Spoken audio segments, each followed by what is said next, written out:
What's up, guys? We are here with our amazing student, Mary. She has just finished her second fix and flip, and we're so excited to take you through this today. Mary, tell us about how you found it. Tell us about the numbers and how this thing's gonna look.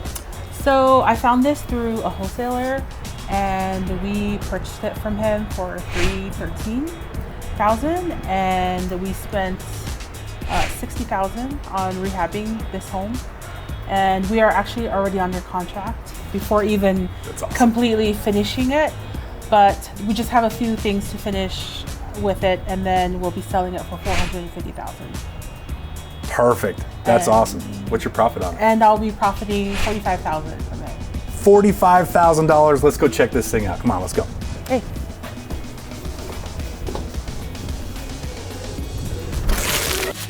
Here's the kitchen area, and we replaced the cabinets. We couldn't really reuse the cabinets that were here. They were pretty run down and broken into pieces, and so we had to get all new cabinets, countertops, sinks. We basically had to replace everything in here, and appliances are all new that we purchased. And how did you get the appliances? And we bought appliances during Black Friday, so it was an awesome deal. I learned that that is the best time to buy appliances for homes because they are much cheaper than they are than any other time of the year. Okay. What advice would you give to beginners? Just keep looking. We spend every day looking, literally, me and my husband. I had this fear of like going into projects like this, but I think talking with Mitch and Maeli and people in the group helps to kind of take away that fear. And then we'll go here. It's a 3-bedroom home and 1.5 bath. Here are the rooms. They're pretty big rooms. And here's room 1, here's room 2.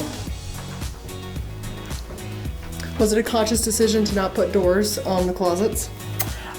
Yes, it was kind of a budget decision. We didn't feel like we needed to put doors on the closets.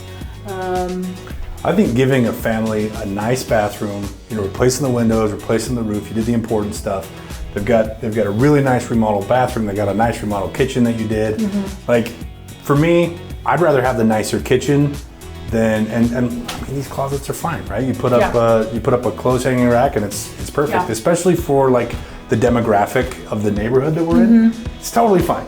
Yes. Right? I'd rather have the nicer finishes that you guys did and sacrifice some of the smaller things. Closet doors, yeah. So I think that was a good choice. Okay, thank you. And then here is the bathroom here. We also had to replace everything in this bathroom as well.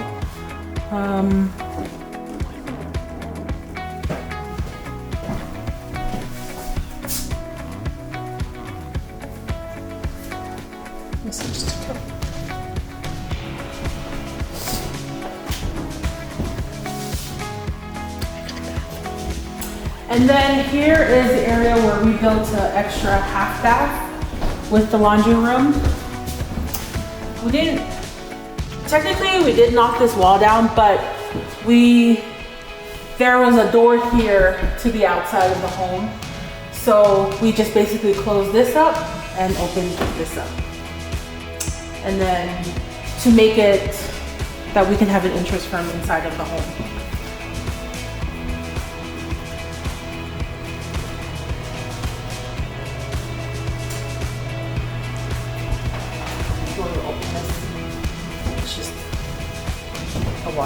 My favorite definition of a real estate investor is we are problem solvers. And that's true from beginning to end, right? Like Mary talked about encountering some stuff that she didn't know what to do, but she didn't give up, right? She just figured out how to solve the problem. And that's it. That's gonna be in every deal you do, there's gonna be things that come up that you're gonna need to figure out. So Mary, I mean, this thing turned out awesome. And I think you guys made some really good decisions on it. Did you have any learning experiences? I mean, what was probably the biggest learning experience you had doing this project? I think for me, it would have been doing a better thorough inspection with this home before actually closing on it. I could have taken more time to do that during the under when I was under contract. Yeah, you know, that's important. That's a lesson we all have to learn. I mean, I can't tell you more than once, and we should only have to learn a lesson once, right? But more than once, I've had to pay to replace a sewer when we were going to, a sewer line out to the street when we were going to sell a property because I forgot to have that checked in inspection, right? So, you know, every time we do a deal, we learn something new. We're reminded of lessons that we've learned before. I love that. Inspections are so important because that's what's going to keep you safe. What keeps us safe in a real estate investment is knowledge. Whether that's broad knowledge around real estate investing in general or specific knowledge on the property that you're working on. The more you know what's beyond the walls, you know, the age of the roof, all that kind of stuff, the safer you're gonna be because you're prepared and you can create budgets around those things, right? Now, sounds like you guys are still gonna make some money even though there was some surprise stuff. What would you say the biggest win is from this property? I think the biggest win was I was able to find my own buyer for this home, Awesome. and which is why we're already under contract.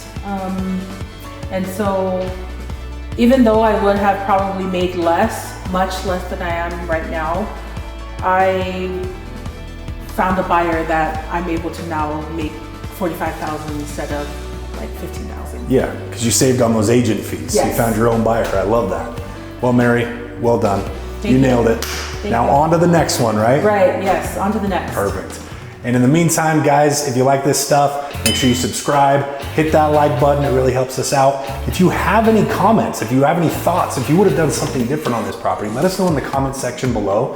And if you want to learn how to go flip houses just like we're doing, Mary's one of our students, check us out on flippin.education.